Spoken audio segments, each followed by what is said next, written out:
Halang bili.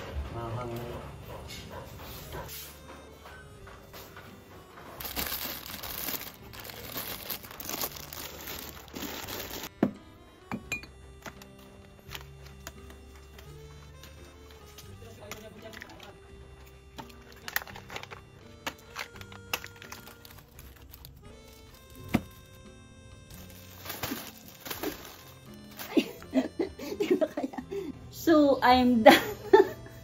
Grabe, 2 araw ako nagdi-display mga kamansi. Ito na yung aking maliit na pinagkakakitaan.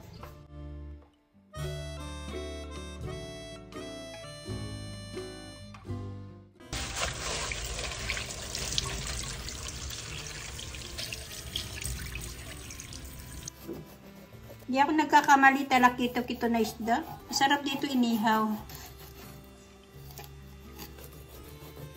And then, saka natin asinan.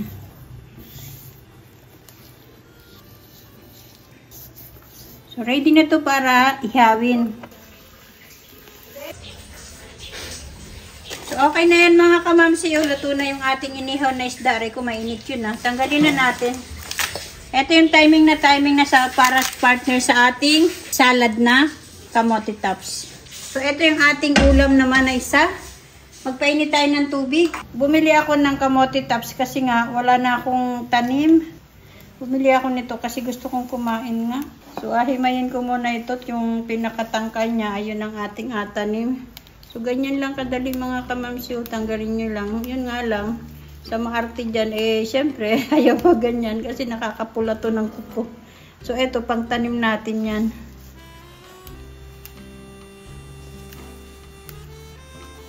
Tanggalin nyo lang yung pinakamura na dahon. So, medyo kumukulo na yung ating mainit na tubig. Tubig.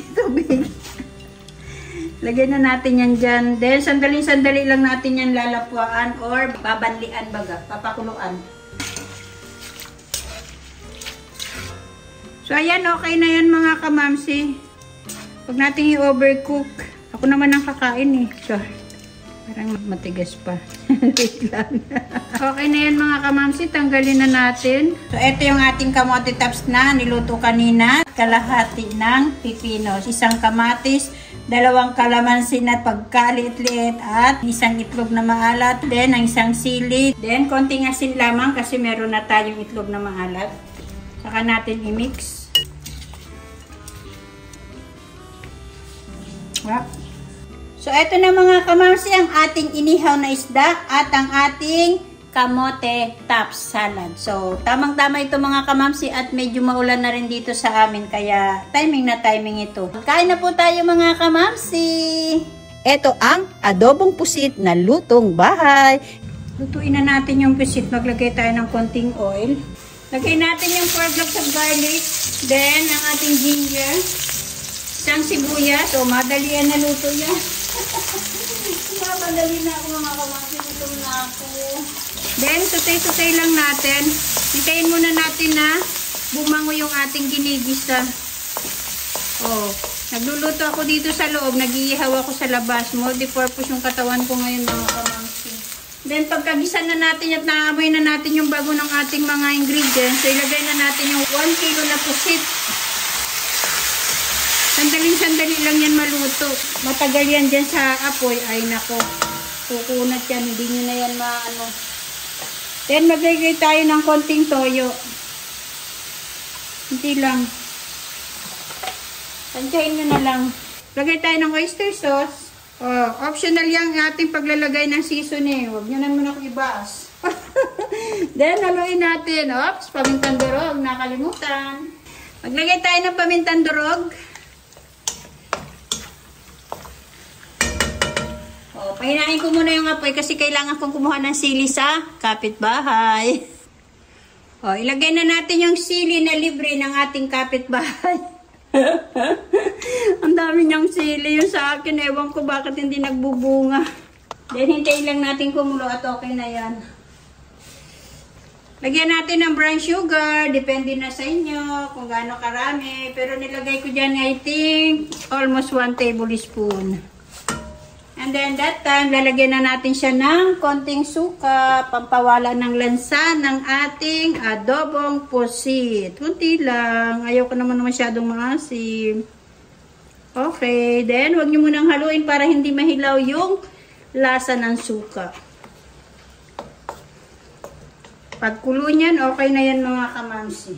Para hindi siya maging chewy, kailangan huwag nyo i-overcook yung pusit. So, haluin na natin. Then, saka sabay tikim. Kuha tayo ng isa. O, sinong kagaya ko dyan? Kada luto tikim hanggang sa makapapos busog.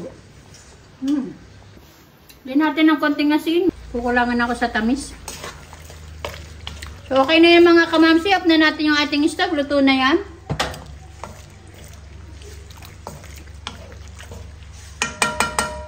Kain na tayo, gutom na ako.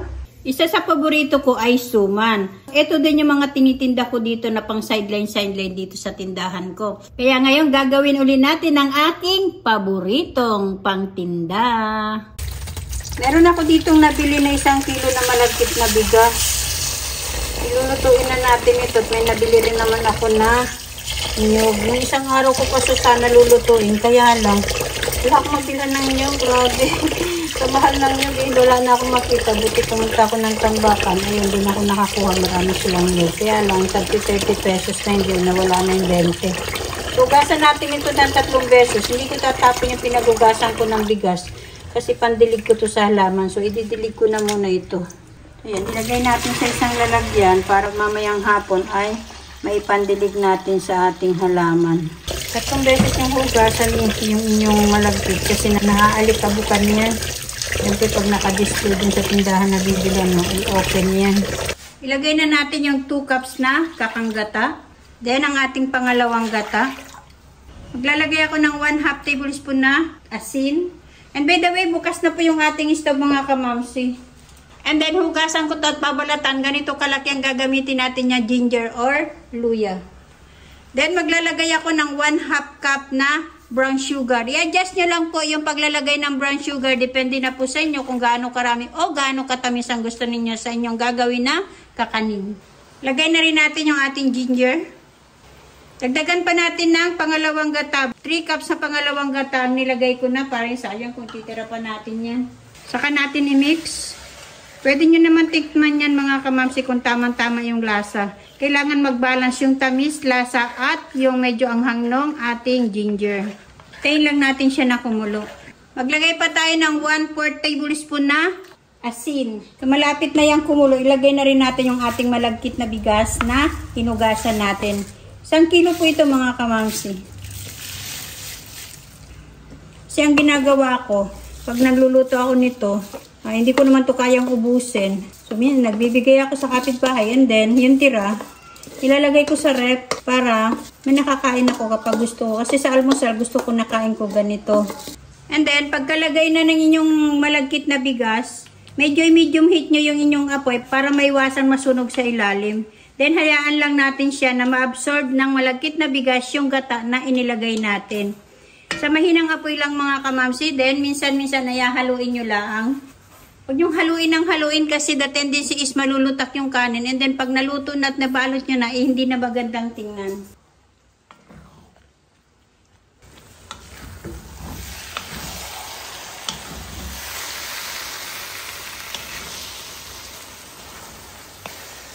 Haluin lang natin, then i-off na natin ang ating stove. Okay na ito mga kamamsi. Anyway, lulutuin pa rin natin yan. Off na natin ang ating stove, then palamigin natin at magdadarang tayo ng ating gagamitin na dahon. Darangin muna natin yung ating dahon ng saging na kinuha. Ayan. Ganito lang siya mga kamamsi. Kailangan dinadarang kasi pag hindi mo yan dinarang, masisira yan. So, ganyan lang. Tapusin ko lang lahat. Malamig na tong ating malagkit. Tanggalin muna natin yung ginger na inilagay natin. Baka naman makagat natin yan. Tanggalin natin. So, okay na yan. Magbalot na tayo. Yung aking mga dahon ay pinagtatabasan ko kasi masyadong mahaba. Ayan. Pinutulan ko siya both ng dulo. So, pinunasan ko and then pinagtatabasan ko. So, okay na yan, no? Ganito siya kalaki, mga kamamsi. So, nakadepende na sa inyo kung gaano kalalaki. Ayan. 1 kalahating kutsara yung ilalagay ko. And then, ganyanin nyo lang.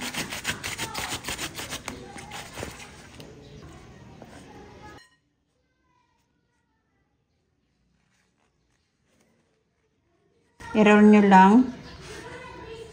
Tapos, tupiin nyo sa magkabilang dulo. Then, pisilin nyo, then palaparin nyo. Ganyan na siya.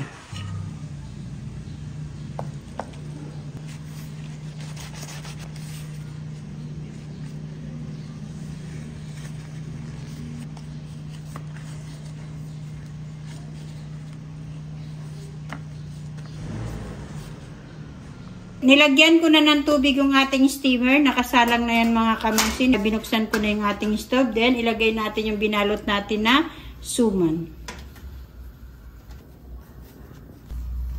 26, 30. Bali, 35 pieces lahat-lahat ang kinalabasan ng 1 kilo na malagkit na bigas. Then, lutuin nilang natin ito for 1 hour. Takpan na natin. Pagkakulo ng ating mainit na tubig, ilagay nyo na siya sa medium heat. Check natin, mga kamamsi, after 1 hour. Ito, tiniming ko siya. Pagkakulo ng tubig, saka ako nag-set ng alarm na 1 hour. So, ayan, mga kamamsi, luto na yan. Okay na yan, oh. Luto na siya. Then, off na natin ang ating stove. So, kain na tayo, mga kamamsi. Ayan, oh, maganda yung pagkakaluto niya. Maligat talaga. Kain na po tayo, mga kamamsi. So, eto na, mga kamamsi, ang ating suman na malagkit. And by the way, if gusto nyo ng matamis, dagdagan nyo po ng 1 tablespoon na sugar. Kasi ito sa akin ay hindi siya masyadong matamis.